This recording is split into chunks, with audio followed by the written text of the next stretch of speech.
You're watching Oilers Nation Everyday with Tyler Yaremchuk. Your one-stop shop for all things Oilers.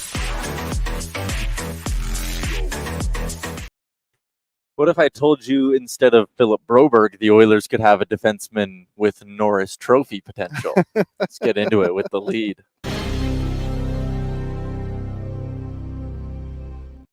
Tell me more. Tell me more. Yeah. Craig McTavish once said about Justin Schultz, I think that Justin has Norris Trophy potential, and I don't think there are too many people who disagree with me in that regard. Those were the good days. Do you know, actually, it was right here where Sherwood Power Sports Marine, just across the way where Justin Schultz signed his contract with. Oh, yeah, Millennium Place. Millennium Place. Oh, there you go. I'm reading an article from when Justin Schultz agreed to a one-year contract. And it says, you likely saw the post about the Schultz camp using PK Subban as a comparable. Oh, boy. Boy, that was a different time. Justin Schultz, in the year of our Lord 2024, is still unsigned on August 16th. How old is he now? He's got to be 33, because he came to the NHL relatively late. He's 34, hey? Like, he's a vet. That's wild. I mean, that whole drama of him coming over the first time was already... That was the 12-13 lockout season, right? So it's already 12 years old. That's crazy. Damn. Can you name two other players that were at that rookie camp that year? For 12-13, what would have been Yak? Yakupov. Mitch Moroz. Yeah, Mitch Moroz would have been there. The whole gang. Nailed it. All the lads. Yeah. Curtis Hamilton just wrote about him. Oh, really? No, nothing good. That's surprising. You know what? I'm not even going to co-sign that article. I'm going to say people shouldn't read it. I don't think people... It's summer. Enjoy literally anything but an article about Curtis Hamilton. Does that mean? All right. If you can't tell, we're at a different spot today. We are live over with our friends at Sherwood Power Sports and Marine. Always a pleasure to be out in the heart of Sherwood Park at their fantastic new facility. And how about these bad e-bikes behind us? Vamoose. Look at this one. This one folds up. I don't know. Can people see that on the monitor? It's down here, but it folds up into what I would describe as like a 3x3 square. A travel-friendly bike is what I would call it. A travel-friendly bike. If you're a camper, this Vamoose bike is for you. They look sharp as heck, too. Also, something else to tell you about with our friends at Sherwood Power Sports and Marine is that they are supporting a raffle through the Strathcona Community Hospital Foundation. And the top prize at this raffle, Liam, is a Ford F-150, a 2024 Ford F-150 from our friends at Sherwood Power Sports and Marine and Sherwood Ford the Giant. Look at that bad boy. You can win that truck right there. That is a good-looking truck. As someone who drives an F-150 from our friends at Sherwood Ford the Giant, I will co-sign this. I will not co-sign your Curtis Hamilton article, but I will co-sign this raffle. We got the link to buy raffle tickets, and the draw isn't until November, so you got some time here. But the link to buy raffle tickets, so you don't forget, is in the description of today's episode. You can get one ticket for $20 or go all the way up to 40 tickets for $250. That is good value right there. Love that our friends at Sherwood Power Sports and Marine Sherwood Ford the Giant are doing stuff in the community like this. So shout out to them. Excited to be live on location. We're going to be doing a player grade in a little bit. We are going to be doing a Sherwood Ford Giant off-season question of the day. We're also going to be joined by our friends, or our friend, he is one person, not multiple people in a trench coat, although sometimes he's so smart that you might think he is. Bruce Klock will swing by at 12:30 to talk about it a little bit. Let's get into the YouTube chat for now, though. Let's dig into things a little bit. We are still in the thick of offer sheet drama, Liam, and that is what the chat wants to talk about here. Josh is in and says, let them both walk. Viperisk is in and says, yeah, that's my thought as well. In my mind, neither is worth what the Blues are offering, and matching either could cause problems with the Kane situation. I'll disagree with that a little bit. I think the Broberg thing is like a massive overpay. Yeah. And if you're going to match that, you need to move salary out. It's got to be Ceci going out. If you're going to get something for someone like a Brett Kulak, then you can maybe justify it, although I'm hesitant to go that route. I'd prefer to move Ceci and hopefully dump him for nothing. The Holloway one, I think with Kane injured and on LTIR, you can say like there's a reason to keep Holloway around. You'll have a hole in your lineup if either of them walks, but the hole, while maybe not as significant as the spot Broberg leaves, it's still a hole if you let Holloway go, and the overpay isn't as egregious. Like, I think there is a strong case to keep Dylan Holloway, and as the days have gone on, I think it's more realistic that they keep Holloway over Broberg. Yeah, I think so too. And I think one thing, actually, I just thought of this in the moment. So we go into next season. In this hypothetical world that we're going to be living in for the next hour, they keep Holloway, Broberg walks. Okay. So they get rid of Broberg, Holloway stays. Your left side for this season, assuming Kane is on LTIR for the year or until the playoffs, it is Nuge, Skinner, Dylan Holloway as a left side. Very strong. Year after that, Jeff Skinner walks. Holloway has a good year. Assuming Holloway takes a step in all of this too, in my hypothetical world, you're able to move Kane, and then all of a sudden, you've just freed up $8 million from your roster. I'm looking very far down the line here. And Matthew Savoy is playing on that left wing. Au revoir. Somebody has come through. But what I would say... But 1 second.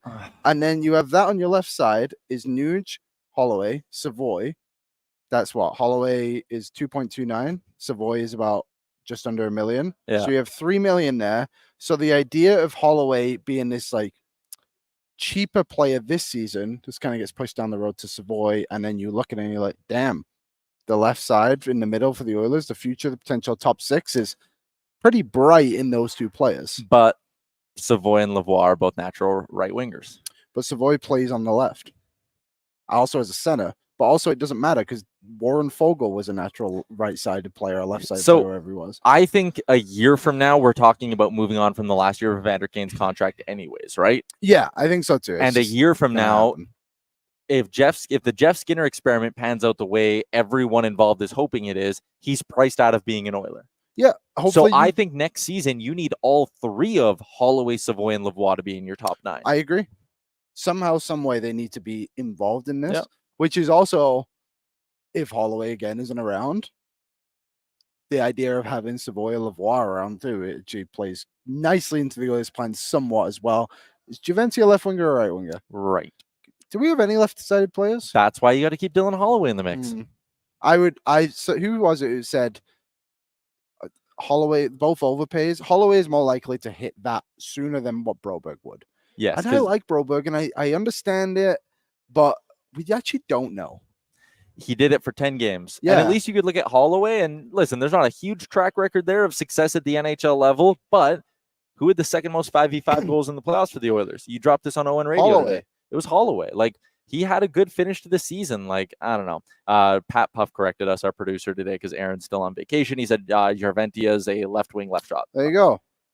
Bottom 6 left winger. Yeah. But Savoy again, doesn't work. You have Arvidsson. Maybe Arvidsson moves down the lineup. You next to Draisaitl, you have. I want to keep Holloway now. No, I do too. Yeah. But down the road, because we're thinking ahead here, we're being optimistic at Holloway staying. Holloway, Savoy next to Draisaitl.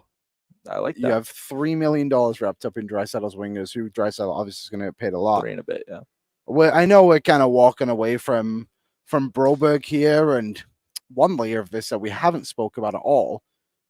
Matthias Ekholm's contract is up this year. Yeah. He's got 2 more this year and 1 more. 1 more. 2 more years. Does that do anything for the Broberg thing? It was like, okay, so we have Broberg now for 2 years. We sign him up. Basically, it becomes that natural replacement for Ekholm down the road. Yeah.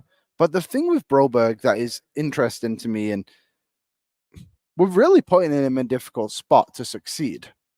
Playing his offside. Playing with Darnell Nurse. You know what? It's not a rookie year for him, but he's going to feel like his first year in the NHL. He's going to have to play all 82. He's going to have to play. Said it before. You're not going to be able to scratch him as easily. Expectations are going to be so high. Like, I don't know. Like, do you want to? I think you're willing. You can put that guy in that situation because he's played in the high pressure of the playoffs. Like, we keep saying it's only 10 games. It is valuable games that he played. It is. But it's valuable games, but a small sample size. Totally. So, like, are you willing to put your organization that is looking to win the Stanley Cup in that spot? Fair. I like this one from Michael over on the Greta Bar Yeg YouTube chat. I thought about it for a while. I think we let them both walk, take the picks, package the second and third, and CC upgrade for a top 4 right D. And that is great thinking. And I don't want this to come off as rude, but like that's also a little bit be a GM NHL video game thinking. And I went yesterday. I wrote a piece. It's up on the site now, Oilersnation.com. Could the Oilers replace Philip Broberg on the trade market? And what I did is I looked at the upcoming UFA class for right shot defensemen. Who could be available? And here are the names. Like, okay, so there is Brent Burns and Aaron Ekblad. Someone DM me on Twitter yesterday, a big, long, like, we need to trade for Aaron Ekblad thing. Florida's not giving up Aaron Ekblad. Especially not to us. Not to us. Brent Burns, Aaron Ekblad are top of the list. Those guys aren't going anywhere. They're on teams that are true cup contenders, and really hard to imagine any world where either one of them is selling at the deadline, let alone selling right now. So here are the names I considered realistic on the trade market. Adam Larsson's number one. Yes, he left because of his dad. We know all of that. Would he be willing to come back and reunite with the Oilers for a chance to win the Stanley Cup in a contract year where he could go on a playoff run, prove his value, get another big ticket? I like to think there's maybe a chance at that. Seattle just signed Montour and Stevenson. They're not punting on next season. They're trying to make the playoffs. So why would they trade you Adam Larsson now? I don't think they would. Okay. Henry Yokoharu, not exactly a household name. His 5v5 numbers, though, are actually pretty good in Buffalo. He averaged over 17 minutes a night at 5-on-5. Doesn't kill penalties. That kind of sucks, but maybe you see something in him there. Again, Buffalo has a pretty good young blue line. They're trying to make the playoffs. Why would they trade one of their more experienced blue liners to the Oilers before the season starts? I don't see it. Eventually, Buffalo needs to show they're fighting for it, right? Exactly. They can't just give up. They can't trade Yokoharu. And who knows? Maybe they sit there and go, no, we like Cody Ceci. That's a good. We'll do Yokoharu for Ceci in a second. Why not? Maybe they would. I don't see that, though. Pionk was another one out in Winnipeg. Neil Pionk. His 5v5 numbers, he gets mixed results. I wonder if they look worse if he doesn't have Connor Hellebuck behind him stopping a bunch of pucks. And he's a lot of money as well. And what's Winnipeg want to do this year? Win. They want to win. Why would they trade Neil Pionk? So there was a couple other names. Dante Fabro's a name I like. He's in a pending UFA once again. But Nashville, what are they trying to do, Liam? Win. Jan Ruda, David Savard, veteran options that are not where the Oilers should be aiming. Aim higher than Jan Ruda or David Savard. So again, the trade market's not exactly robust. So to sit there and just simply say, take the second and trade it, the actual way to think about that is take the second and find a stopgap on the free agent market until we get to the deadline, when one of Larson, Yokoharu, maybe they shake loose. And who knows what happens, right? Like, who knows? I mean, call me crazy, but like maybe Carolina does have a crazy drop off. That they're in a tough division. It's tough. It's unlikely, but you never know, right? Like, we didn't expect the Calgary thing to kind of fall apart as quickly as it did. Next thing you know, Noah Hannafin's on the Vegas Golden Knights. Like, it's a long shot, but who knows? So it is going to be very difficult for them to trade him. But so I don't hate the idea of just grabbing someone now if they do get rid of Broberg and just being like, okay, let's see how this plays out. Maybe there's someone on a second-year deal too that they can fish for. Yash says, Tyler, what do you think of Luke Shen? He's a third-pairing defenseman, aim higher than Luke Shen. Also under contract in Nashville. I think he's got some trade protection in that deal, if I'm not mistaken. It's not happening. Nashville's trying to contend, so I don't see that at all. There was another point I wanted to make. Loomis, TVR from Washington would have been interesting. Don't think he's available. Again, so many teams want to win. You're going to have to wait till the deadline. So I think you have to go, if you let Broberg walk, you're going free agent route, and you're getting a Barry or you're getting a Schultz. I think you like Kalen Addison. I think you need to go with something more proven there. Depends what you want. If you want that guy to kind of a bit more youth into the lineup, a guy you can sacrifice to scratching and stuff like that, I guess you could say. Like maybe Kalen Addison isn't bad. If you're playing for the upside or you're playing for a stopgap, I guess that's a decision. And I think you should always, if you're on the free agent market right now, like seeing what's available, could be available at the deadline, maybe you do want to take the upside of an Addison. I just think it's also but again, I guess a counterpoint to that would be, take a stab at an Addison, because you have your safer plays. Like, not that I view a couple of them as that overly safe. Like, you do have Stetcher, you do have Josh Brown, who you felt confident enough to give 3 years to. So like, you clearly like him enough. You have Connor Carrick as well, who'll probably start, or who will start the year in Baco. But like, there are some other options there. People are bringing up Klingberg. We talked about him on Oilers Nation Radio, new episode that you can listen to immediately following this show. But Klingberg's interesting, but health is a question for me there, and overall effectiveness. I think him and Darnell Nurse might just be a nightmare together. Yeah, I think they could be. Okay, a couple of years ago, we had a young man, 7th round pick, kind of come out of nowhere, do well until the playoffs came around, struggled a little bit. Recently signed for Vancouver, you may remember Vincent Dernay. Yeah. What it's if good pull? What if what if they get him back? Our feet touched. What if Philip Kemp can kind of find a bit of a role eventually down the road? Like we're talking about, like, hey, there's nothing at the deadline. What if they kind of find, people won't like the term, but like their own trade deadline acquisition in Bakersfield? And Philip Kemp seems to be the guy, and Broberg, and Bruce Klock will be on to tell us a bit more. But maybe he's the guy that can kind of take that step after playing 40 games in Bakersfield and be like, hey, he is actually ready to come up and contribute to this team. Yeah, I don't hate it. It's a risk. We'll ask. You can ask Bruce about Kemp. That's a good idea.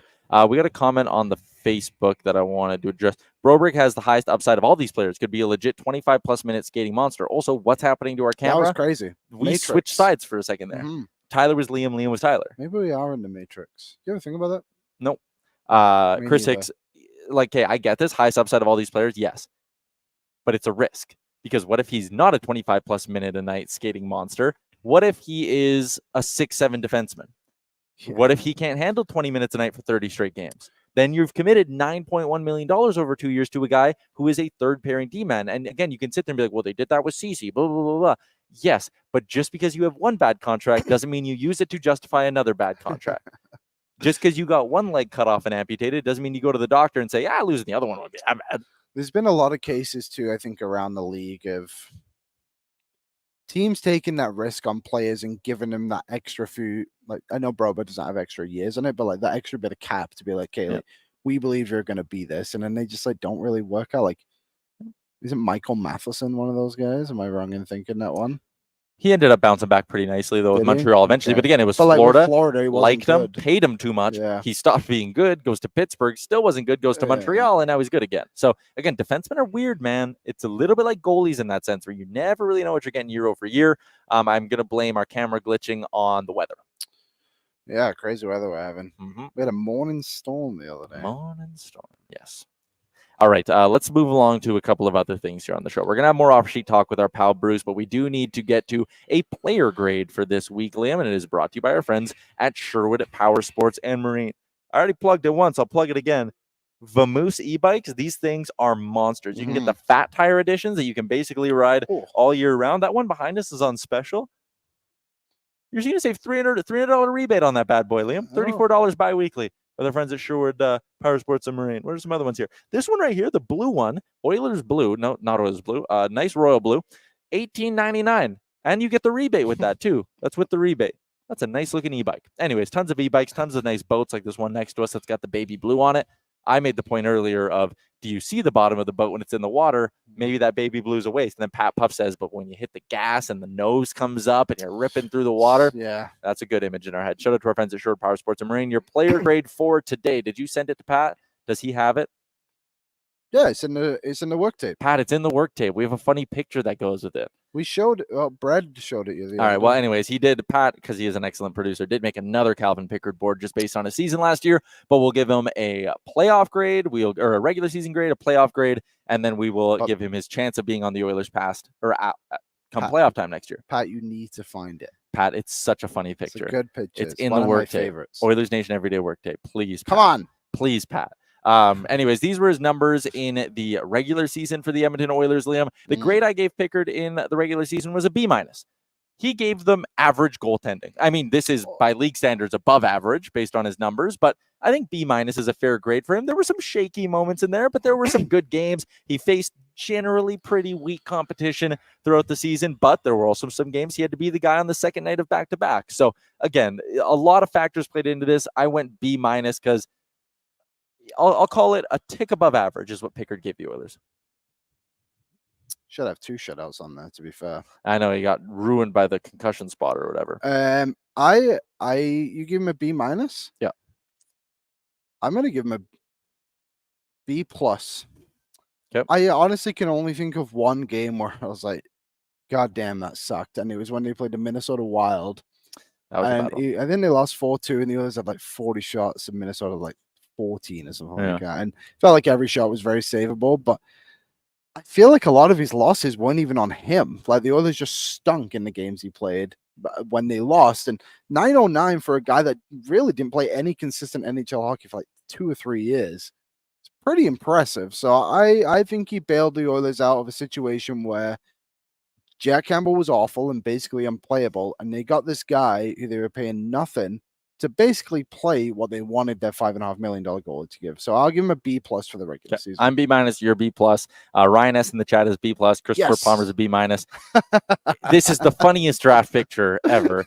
You can't almost see it, but he's pulling a curtain and then like poking through. I would honestly, if we get a chance, knock on wood or whatever's around you, if the Oilers get back to the Stanley Cup final next year, a fantastic media day bit for us would be showing guys these pictures and getting their reactions. That would be good. Don't let us forget that, chat. Someone's got to remember that, chat. Do you know who's picked one ahead of Calvin Pickard? Who? Take a guess. I don't know what year he's drafted. 2010. The Oilers had 3 second-round picks that year. Was it Alex Plant? Curtis Hamilton. Oh, Curtis Hamilton, player of the day. Ryan S, A+ on the picture. Yes, his playoff grade. You can see mine here on the screen. I gave him an A. A nice simple A. Like, I didn't go A+ because, again, he only played 2 games, but they probably don't make the Stanley Cup final if Calvin Pickard doesn't step in when he does, deliver a victory, and then deliver another solid performance. Like, you really couldn't ask of more from him. He came in for the 2 games they needed him to. He played a really damn good hockey, and he saved that series against Vancouver. So Pickard gets an A for me. Yeah, I think A is fair, but I'm just thinking back to those games. Like, he was close to a shutout in that game 4 against Vancouver. Game 5, he was their best player by a mile. Yeah. And then they did not, and that was the Besser late goal, right? They were so bad. JT Miller late goal. Yeah. They were brutal in front of him. And that was the Oilers flu game, we've come to be known as now. So I think overall B+ for the regular season. I will give him an A for the playoffs because sometimes you throw your backup in there and it's awful. Yeah. And he was solid.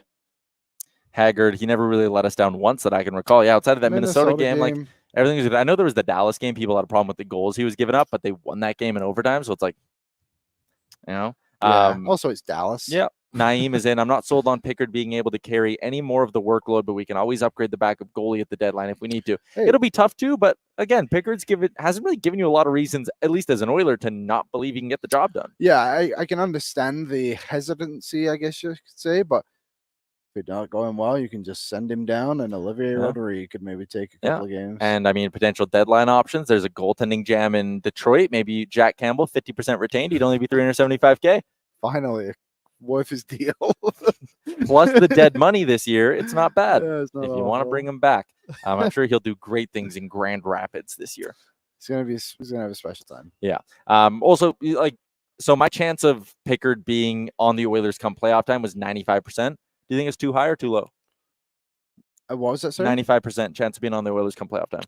I think that's fine. $1 million bucks, like as long as he plays. Does it, like Naeem said, like maybe he doesn't get to that standard, but even if he's 900, whatever. Yep. The offense should be good enough to give him more wins this year and guide him through games. Yep. He'll be fine. All right, there you go.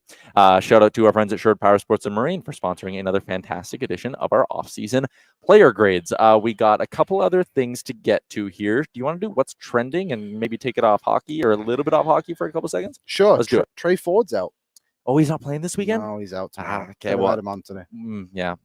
All right. Shout out to our friends at A&W. Burgers to Beat MS Day is back, celebrating its 16th year on Thursday, August 22nd. That is 6 days from now. Liam and I are going to be at the Chestermere or Windermere? Windermere A&W. Chestermere is like 3.5 hours. Oh, yeah. I thought there was a neighborhood in town called that. Anyways, we're going to be at the Windermere A&W next Thursday for Burgers to Beat MS Day. For every teen burger sold on Burgers to Beat MS Day, $2 will be donated to Multiple Sclerosis Canada. In the lead up to August 2nd, in the next 6 days, you can support Burgers to Beat MS by rounding up your bill with any purchase at A&W or donating online at burgerstobeatms.ca or through the A&W app or through your favorite delivery app. A&W rallying the community to unite for the cause and raise awareness about MS in Canada. That's why on August 22nd, for every teen burger you eat, $2 will be donated to MS Canada. We are going to get to what's trending, but first, a message from our friends at A&W.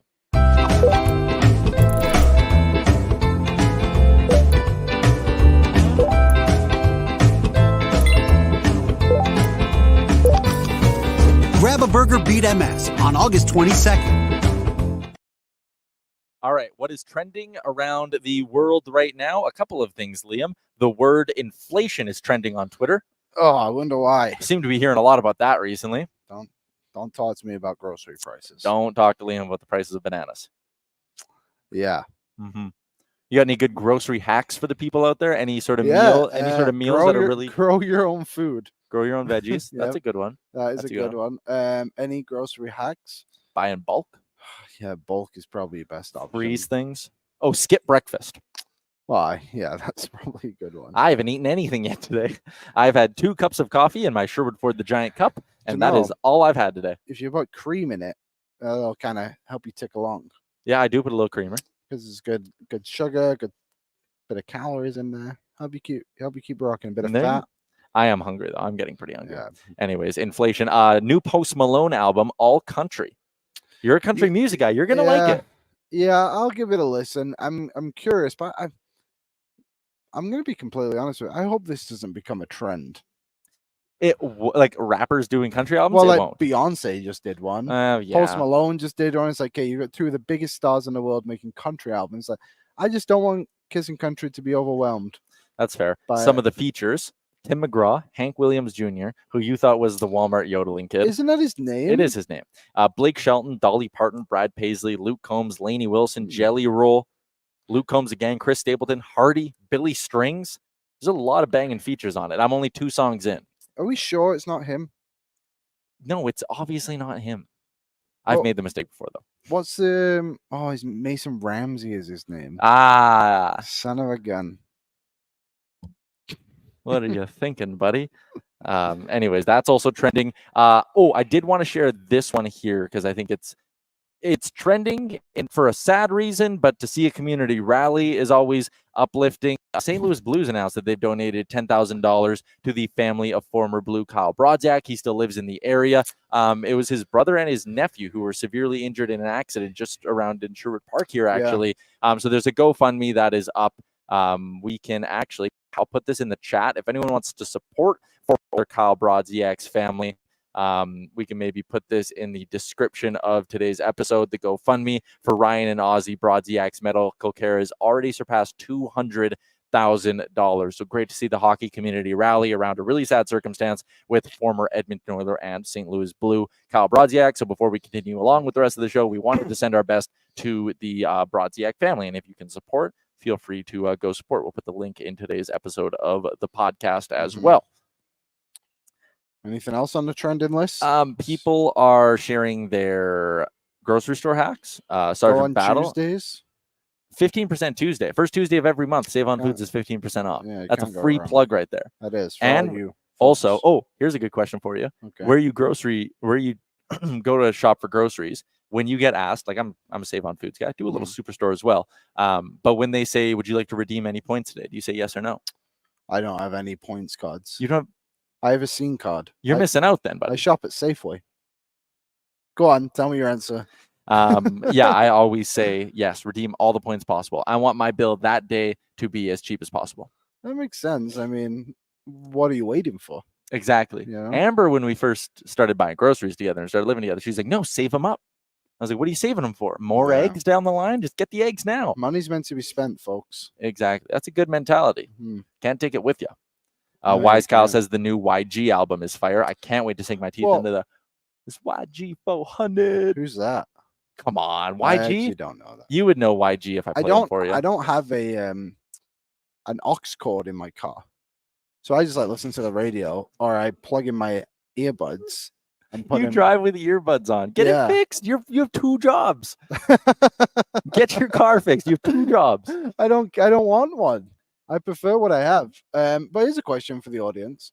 Does it matter where you do you go out of your way to go to a specific grocery store? Or do you just go to the one that's closest to your house? Because where I used to live was really close to a Walmart and a Save-On. So I would kind of whichever one. Bounce between the two. But now I live by a Safeway. Do you shop the flyers? Who? Do you look at the flyers? No, I just go in and buy what I want. That's a mistake. No, do you go in with a list? I'm a happy boy. Do you plan your meals? Do you go, okay, Andrew, in the next 5 days, we're having these meals? I go in, and every single time I come home, I think, damn, I didn't buy anything. You did tell me back before you lived with your significant other that you used to just not grocery shop. No, I would just survive. That doesn't even make any fucking sense. I'm here to tell the tale. So does it matter? Like, do you go out of your way? I'm loyal to 2. I couldn't care less. Where I'm moving to now is by a Sobeys. I know. Sobeys lacks vibes. Do you know why Sobeys lacks vibes? Why? Because they make you talk to people. What? They don't have self-checkout. You have to go through. That's the fine. Cash. No, it is not. Oh my God, it's good for the economy. The robots aren't paying taxes. It's still got workers there. Just get more people on the floor, sweep it, and bend the stock up. You don't need people. They only ever have one damn till open anyway. It's ridiculous. Well, Bruce commented here, so he's clearly chomping at the bit for this segment to end. Sorry, Bruce. That was What's Trending, brought to you by Burgers to Beat MS. Let's continue along with the program. The Star Mechanical guest line, Edmonton's number one plumbing and heating company. You can find out more about what's allowed them to get to the top and stay at the top for the last 20 years by visiting them online at starmechanical.ca. Bruce joins us from a Holiday Inn. No, just the home office, but thanks. It kind of does look like the headboards from a Holiday Inn, don't they? I mean, I did think it was a hotel. And to be fair, you did tell me yesterday you were out in the field at work, so the natural assumption of you being at a hotel was not much of a reach for me. Bruce, excited to pick your brain about the offer sheet drama for this week. I'll start with just the simple one and the easy way to start this. What was your initial reaction when you saw the news come down the pipe? A little bit surprised, not terribly surprised on Broberg. I again, the player has to sign this to initiate this whole process. Broberg clearly was not happy. We had lots of reports on that. Played, he stood up well in the playoffs. Nobody reached out, near as we can see, on contract discussions. Apparently it's now being reported Darren Ferris just didn't want to hear it. And, so not surprised there. Modestly surprised on the Holloway piece of it. Really a little bit for the player. And it might be part of a bigger strategy by St. Louis here. A little bit surprised that Holloway would take that. But again, you never begrudge anybody for signing a contract. So, it is what it is. It's, something they'll have to contend with now over the next 48 hours. So my theory on Holloway, because you're right, like Broberg, when you look at the difference of what he would have had to settle for in Edmonton salary-wise to now what he's getting at St. Louis, like we're talking $6 million over 2 years, a lot of money. With Holloway, or if you were confident in yourself as a player, you could see a path of like, okay, take 1 year, $1 million this year. Maybe you get to play next to Leon Draisaitl, or maybe you get to play next to Connor McDavid, and like that's a good spot for you long-term wise in your career to be in Edmonton as a guy who could be one day a scoring winger. But I wonder if maybe Holloway and his agent didn't look at this and just go, oh, St. Louis is very clearly using us as a pawn to get Broberg. And if the Oilers are going to match one of these, we think they're going to match this one, the $2.4 million to us. Maybe Holloway thinks he can have his cake and eat it too by signing the offer sheet in St. Louis and saying the Oilers are going to match it. I'm going to get to stay in Edmonton and I get my money. Yeah, I mean, look, I never begrudge a player for signing any contract they want, whether it's higher than it should be, lower than it should be. They're entitled to do that. You and I would sign, given the circumstances that we now understand what was on the table, I think all three of us would sign if we were either Philip Broberg or Dylan Holloway from a pure money standpoint, for sure. Holloway's a little more, I understand your thought process there, but I can easily just say, look, I mean, they've brought in Jeff Skinner. We have Ryan Nugent-Hopkins there. Adam Henrique is going to play third line center, because I do think that, and I've been out on X for some time saying that I wouldn't shock me if Holloway played more center this year, just because I'm not convinced Henrique stands up the whole year. But maybe and we have the return of Evander Kane at some point, and maybe Holloway just looked at it and said, I'm blocked. And I don't, I've looked at the St. Louis roster. I'm not totally convinced he isn't blocked there to some degree, little weaker there. So, maybe he sees a path forward, and then some of that depends on where you put Buchnevich, whether he's playing center or not. Broberg makes all kinds of sense. Like he may get first pairing minutes there. But yeah, Holloway's a little bit more surprising to me. So if Broberg goes, do you think Philip Kemp could come up at some point next season and kind of fill a role on this team? Is there anyone in Bakersfield who could be the next guy up, or do they got to go outside the org? No, they have to go outside the organization, I think. If they're, so at this point, if Broberg leaves, so now you have Ceci returning, Troy Stetcher. The right side is, it's fine, right? Like, I wrote a big long or a couple of posts on X yesterday about this. The Stanley Cup Finals and the Stanley Cup playoffs are not the regular season, and so I get that everybody wants to look back at the poor start they had last year, but a lot of that was goaltending, bad luck, and an awful penalty kill.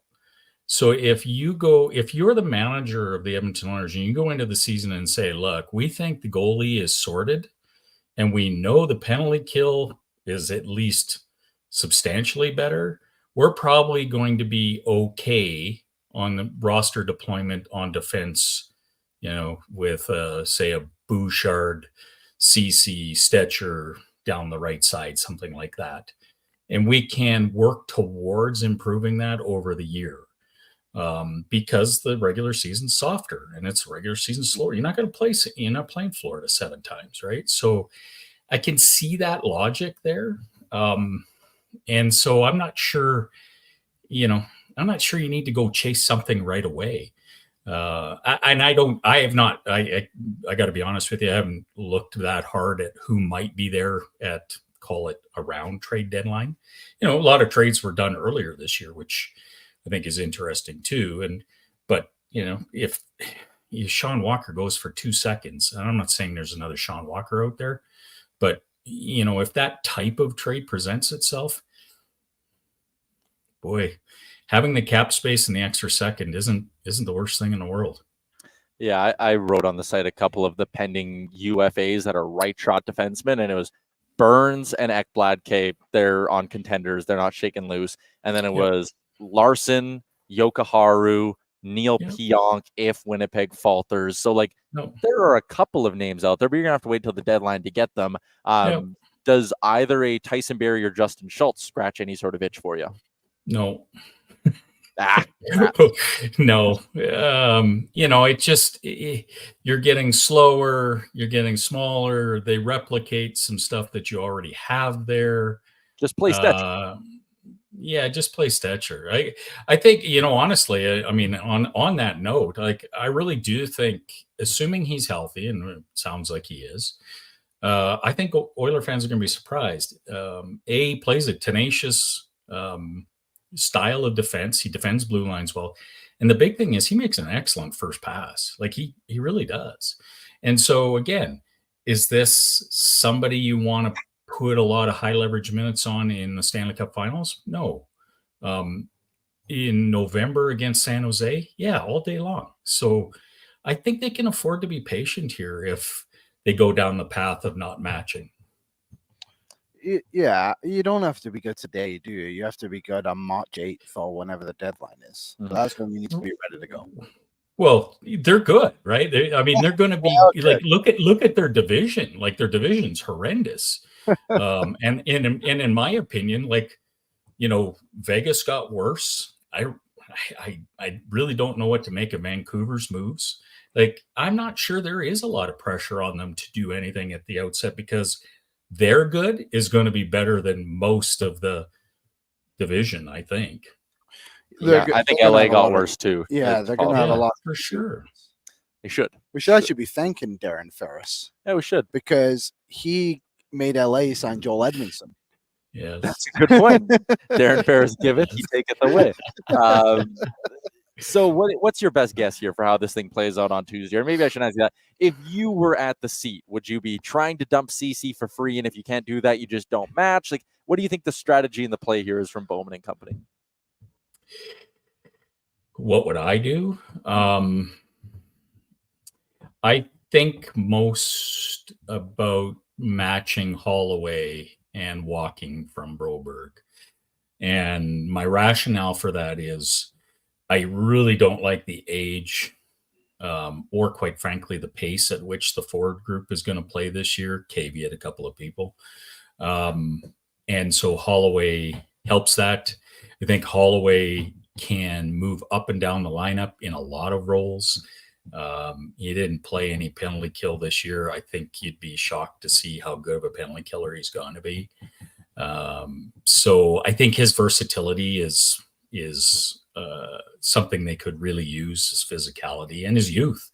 I mean, I think I wrote yesterday, like, the current roster, if he leaves it, there's only 2 players in their 20s on this roster. Now, I get that there's, we have Matthew Savoy coming, but it's not a very young roster. And that, again, so now you get aging curves and you get injuries and you see performance degrade. I think he's important. Broberg, I think, is important. You have Matthias Ekholm at 34, a couple of years away from UFA. Potential his play degrades. That said, it's $4.5 million and a second-round pick, which I understand is not a fair assessment of probably what you could get for him. You could maybe match and trade him a year from now, but that $4.5 million really does mess with their salary cap structure going forward, unless again you get McDavid and it sounds like maybe Draisaitl is going to do the same thing, but I think they actually need Evan Bouchard to help them on this. So I think you have a left side that I think is championship caliber. I understand the issues with Darnell Nurse, but I think that left side can win NHL championships. I think it's the right side that's the issue. And I guess, what I had said previously is I'm a little more comfortable. First of all, they have a couple of right shot D that are coming. They're not coming this year, but they are good young players who are here a year from now, a year and a half, maybe at the most. I think I'd roll the dice that I can use some of that draft capital and some of the cap space you get out of this and see what I can find out in the market to solidify the right side. So I think the left side's fine. We talked about this yesterday too, but St. Louis might not be good next year. That's another side of this too. Who knows? 100%. That second round pick could actually be only 8 slots behind where your potential first round pick would be. And I know they traded it, but they can keep, or they can still move 2025 or 2026 first. They just have to send one of them to Philadelphia. But maybe if you get this second round pick, you sit there, Stan Bowman, and go, I got pick 40. I'll move pick 31 or 32 or whatever it'll be for an Ekholm-esque right shot D-man. Totally agree. I mean, it's an excellent point because, and I've not seen that discussion a lot. And I've asked the same question. They had people out here pushing kind of, conspiracy theory style of work with the San Jose Sharks and what you could do. And I'm asking people, well, wait a minute, what you're getting back, is that better than a very high second round draft pick in what is almost assuredly going to be a very strong draft? So, and again, you can take that pick and use it, or the fact that it's a strong draft, you can take that pick and leverage it into something else. I'm fully in agreement on that. I think that piece to this has not been discussed enough. Our YouTube chat was saying the young righties you're talking about are Warner and Akey. Yep. Yeah. Okay. There you go. Yeah. Akey's going to play junior this year. He come off a shoulder surgery. It'd be nothing short of miraculous. Edmonton Oilers 1980s miraculous to see someone like him come into the lineup at his age after missing basically the entire season. But he's a player that's going to fit very well with this group. I'm going on the assumption McDavid and Draisaitl are here long term because he's a fantastic passer of the puck and skater of the puck. Warner's just absolutely mean, and I actually think he gets NHL games this year. He's got certainly far more, so let's be careful of that. He's got more upside than Vinny Desharnais, and I think it can come sooner with him. So, those are the two for sure. do they fill the issue that we're going to have out of the chute? No, they don't. Okay, before we let you go, because this will probably be the last time we have you on before this news drops, because I'm assuming it's dropping soon, your Draisaitl prediction. What's the deal? 8 times 14.5. Whoa, 14.5? Yep. Those Germans drive a hard bargain, I guess. All right, Bruce. What do you think the number is? 13.5. I think 13.5. Okay.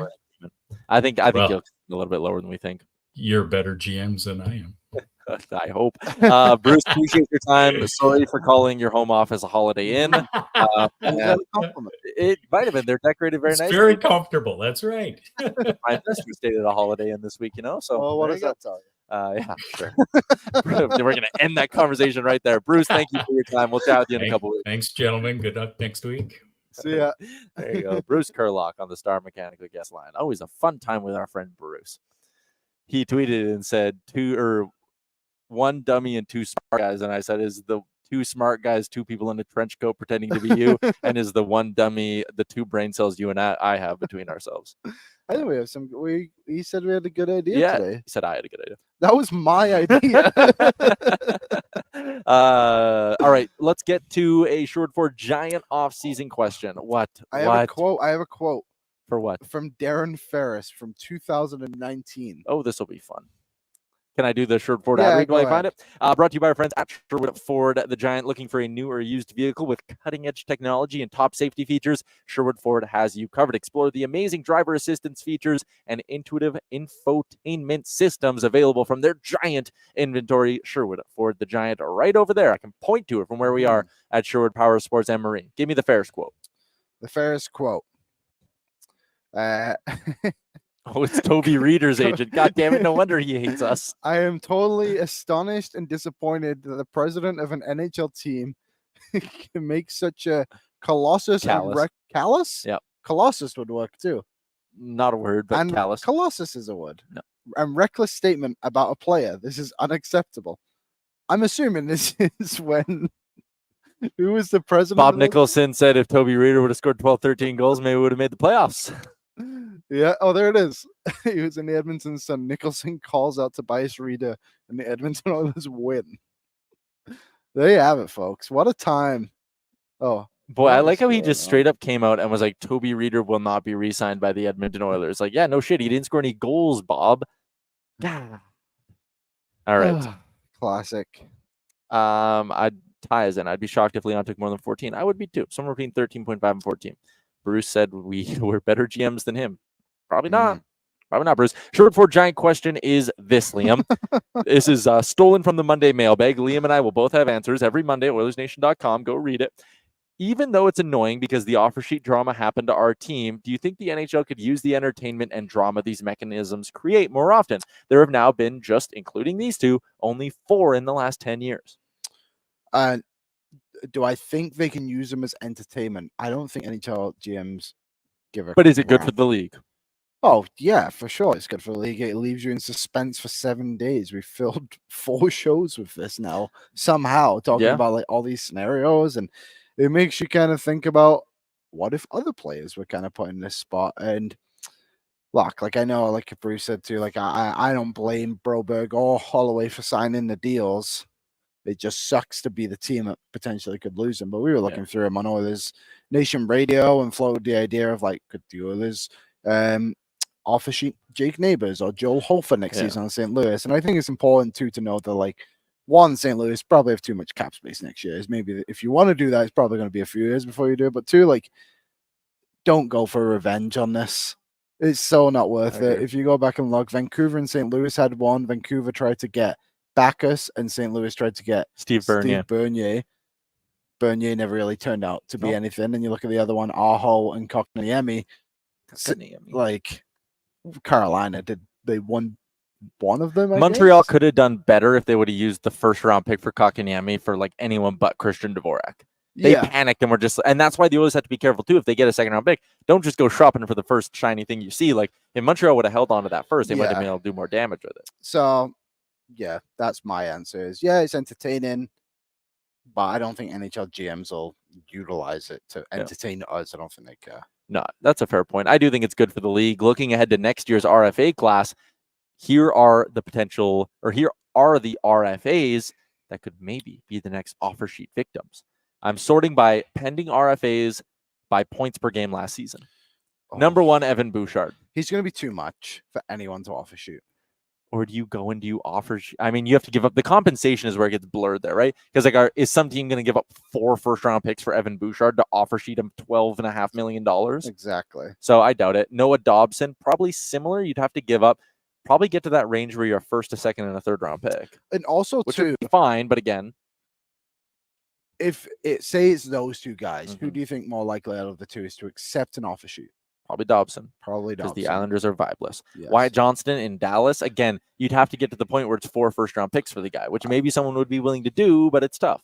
Yeah, I think it would be tough too. I'm curious what the money would be for what Dallas has next season. I'm trying. Yeah, that's fair. NHL offer sheet compensation 2024. Because what is the number that gets it all the way up to? No compensation is 1.5. 4 first-round picks is anything above 11.4. How much money does Dallas have next? 38 million. How the fuck are we letting them get away with this? They have to. So they lose Jamie Benn. Well, his contract's done. Matt Duchene, Dadonov, Sam Steele come off, and they have to re-sign Wyatt Johnston. Who are they paying? Esa Lindell. Oh, they have to pay. Otter. Ottinger. So the range you'd be looking at probably on Wyatt Johnston would be like the 9.15, where it's a first, a second, and a third-round pick. But Dallas matches that. They have too much money, so I don't think he's realistic. Dylan Gunther, Utah has too much money. Gabe Velarde, whatever. Philip Kershev, whatever. Jack Quinn, Alexi Lafreniere, they'd make it happen. Mason McTavish. Like, there's no one else on like a true contender that would be so cap-strapped you could take them. That's the problem in all this. Yeah, not really seeing anybody. Matthew Nyes in Toronto.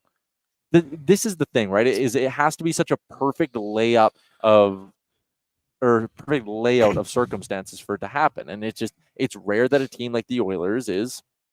Oh, this is a good question. Oilers Nation, how happy would you be if the Blues did an offer sheet with Nurse?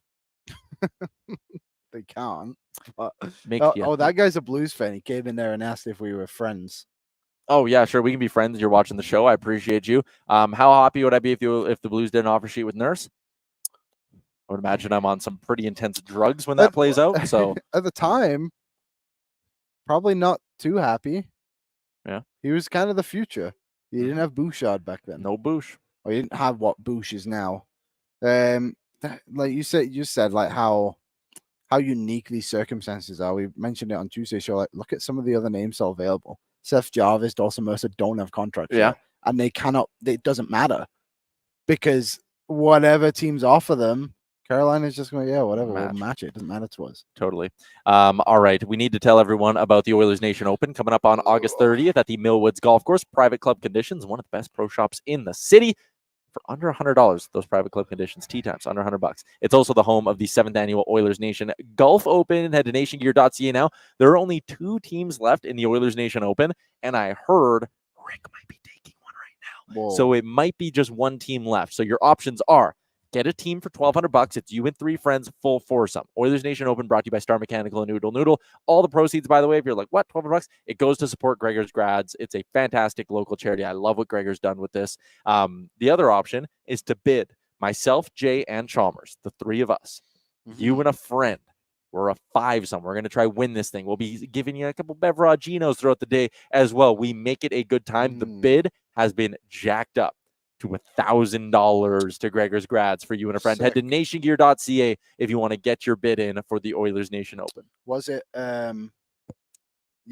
Awesome. Yeah, he's back. Good. It's the best rivalry in the history of the company is Ryan, who wins every year, and Cody Chambers. And the two of them did win last year. Who did win a auction last year, but they'll go head to head for this bad boy. If you think you can oust them and you want to hang out with myself, Jane Chalmers, you can. I'll even offer this. You can ride in the cart with me. You can send your friend by themselves and say, I want to ride with your Yaremchuk. I'm a good golf cart driver. Ryan would bring Charles again. He is. That's awesome. Yeah. Damn it, I can't believe I'm not going to be I there. know, that sucks. All right. What else do we have to get into? Oh, other sports report. Let's do that. Brought to you by our friends at Bet365. Whatever the sport, whatever the moment, it's never ordinary at Bet365. And you can get it on a huge range of markets by heading to Bet365, downloading the app, and entering the promo code Oily bonus. That's promo code Oily bonus on Bet365. The Toronto Blue Jays are in action right now. Vladimir Guerrero Jr., he is absolutely red hot. The Blue Jays, they're actually kind of hot. They swept the LA Angels, but they're down 2-0 to the Cubbies right now. Wow. They gave up a 2-run bomb to Cody Bellinger, that one in the second inning. So whatever, hopefully Vladdy stays hot. Otherwise, I don't care about the Toronto Blue Jays. The beginning of the Premier League today, Liam, in 60 seconds, 60-second Premier League season preview. Go. Manchester City and Arsenal will probably compete for the title. It's going to be very difficult for the three promoted teams, Ipswich, Southampton, and Leicester, to really compete. Leicester are going to be hit with a points deduction. Ooh, what they do? Financial fair play. Ugh, Not being able to sell guys, all that Leicester. kind of stuff. Overspending, kind of what it is. Yeah. It should be a good season. I think the title race will be in favor of Arsenal. I think United will be a lot better this season. It's a lot of new beginnings in the league this year. I think this will be an interesting one. CFL action this week. The Edmonton Elks are on their way to Hamilton looking for their third consecutive win. And if you're thinking, who cares? The Elks are 2-7. Why are you even watching these games? Are they meaningful, you might ask? They are. The Calgary Stampeders already lost this week. So with a victory, the Elks will move into a tie with Winnipeg potentially, but they will move within one game of Calgary for the final playoff spot in the West Division. There is still a ton of football left. They still play Calgary 3 more times between now and the end of the season. So a big football game this weekend for the Edmonton Elks. The odds, courtesy of our friends over at Bet365, the Elks, despite the fact they're on the road, the books are saying they are red hot. They are 1.5-point favorites as they take on the Hamilton Tiger Cats. McLeod Bethel Thompson will start for the injured Trey Ford, who has officially been ruled out. I like the under in this football game. Not touching a side. I'm going to be rooting for the Elks Saturday at 4 o'clock, but I'm not touching a side, but I will take the under. I don't think their offense will get it going with MBT. I think they'll just try to run the ball. It'll result in a lot of long possessions. Yeah, I really hope they win. I've been it's tough to cheer for this team because they stink. They've stunk, but they're getting better, and things seem to be going in a positive direction. Obviously, the news yesterday of official ownership change, which is going to be, I think, good. We don't really know. It's never really happened in the CFL before, has it? So that'll be good. This weekend, Bolton play Wrexham on Sunday. Obviously, Wrexham is Ryan Reynolds' team, but they play them at home, and both teams like to score goals. So I'm going to go with the over 2.5 goals in that match. If you want to find it, it's under League One. League One. Go Bolton. Wanderers up. Wander up. Minus 143, which isn't the best, but if you want a bit more value, just bet on Bolton to win. Fair. Daryl Sutter, the Elks could easily be 500 or better. Yeah, they probably trade forward from the start. Absolutely. Colton Nation Network meetup at the next home game. September 7th, I think it is. Is it all? Labor Day rematch. Yeah, they're not back at home till September 7th. Yeah. I could potentially go to that. I would love to go. Okay, we'll talk about it, Colton. We'll talk about it. That'd be a lot of fun to do a meet up with people at an Elks game. Good. Yeah, have a couple of brewskis with the boys and girls from the chat. Hell yeah. Get a few people to come. Yep, I think that is it. Pat produced this week. Pat, is your mic work? Pat Sure does. Whoa. What do you think by Monday? What's going to be the resolution of this offer sheet drama by early next week? I think I agree with Bruce on this one. I think we're going to let Broberg take a hike. Unfortunately, I don't love it, but I think we'll keep Holloway around. I just think it seems kind of a bit of a distraction. You know, Holloway's a reasonable price, still fits into the lineup. I think they really wanted Broberg at the end of the day. Yeah, I agree with you on that. Where do you shop for groceries? One spot, or do you mix it up? No, I'm very much the closest one to my house, and it's the most expensive one, but I don't care. I'm just not willing to drive. It just doesn't make sense to me to drive an extra 5 minutes to save $5. That is fair. Time is money. Yeah, and the gas too. The gas. That too. Yeah. What grocery store is it? It's a Freezing Brothers. Oh, sick. Holy money that bag. Is sick. Jeez. I know. I love the Freezing Bros in Hinton. Guy gets one side job. It's too. The meat's good too. It's a big. Yeah, Freezing Bros is sick. And they got the bar inside as well. They have a bar? Yeah, you can get 2 pieces of pizza and a beer for $10. It's unreal. And they're huge pieces. So if you go grocery shopping and you're like, I don't want to cook tonight, I just went grocery shopping, it's late, you just grab that, you head home, you're good to go for the day. I am a fan of getting like a hot and ready or getting take or like a fast food joint on your way to the grocery store. It's a bad idea to shop hungry. Definitely, 100%. Good work this week, Pat. Yeah, thanks, Pat. Aaron 8683 is talking about how they should let Broberg and Holloway walk because they're not the second coming of Pronger and Hemsky. That's definitely the bar you should judge every player on. I just asked him where he does his grocery shopping. Find out. Let's find out. Hopefully by the end of the show. What are you doing this weekend? I'm gonna hang out with my friend Brennan tonight. Cool. Which will be really Riding fun. bikes? Yeah, but I'm dropping off zucchini. Nice. I dropped off my zucchini the other day, so I know it's to keep these zucchini. I'd probably give you one if you want one. Yeah, I'll bring one for you on Monday. Yep. So I got to get rid of them. So I went to my friend Matt's house the other day, and a couple of years ago I gave him one, and I said to him, he said to me, it's like, and they weren't that big, they were like this big. Yeah. He said, I don't need two this year. I just need one. Mm-hmm. And I said, don't worry, I think you'll only need one too. And I showed up on his doorstep with this thing, and he measured it. It's the length of his arm. Wow. It is ginormous. Brendan, hope you like zucchini again one tonight. And then tomorrow I'm going out with Andrea to celebrate our new home. Hell yeah, brother. And then Sunday, Bolton, Wrexham, and then a barbecue out at the farm. You got a busy weekend. I can't tell you my weekend plans because they're a surprise. Yeah. So that's all. Oh, and Elks game tomorrow. Elks game tomorrow, 4:00. We missed one important thing in what's trending. What do you think it is? What did we miss? I'm going to let you say it. Pat, did you pull up the Sydney Sweeney pictures from her Instagram? God. No? I didn't. All right. Well, you're forgiven. I know you got those screenshotted though, Pat. All right. Well, good show today, everybody. That was a fun show. That was a fun show. Shout out to Bruce. Credit to the audience. Yeah, you guys were great. We were talking about it, and just the fact that we've been able to talk about this Broberg and Holloway thing for pretty good. 4 shows now. Yep. Is a credit to you guys contributing in the chat. So we do really appreciate your contributions to the show. Absolutely. We literally couldn't do it without you. Totally. I agree. Love you guys in the Greta Bar Yag YouTube chat. Make Greta a part of your weekend plans. Arcade, bar, street food. They got it all. Patio's going to be rocking. Drinks are going to be cold. It's going to be a good time at Greta downtown Edmonton. That is a wrap. Good stuff, everybody, this week. We'll be back next week, Monday, Wednesday, Friday, with more Oilers Nation every day. Enjoy your weekend, and we'll chat with you then. Oil up. Thank you for watching Oilers Nation Every Day. Hit the subscribe button to never miss a show. And for more, visit OilersNation.com.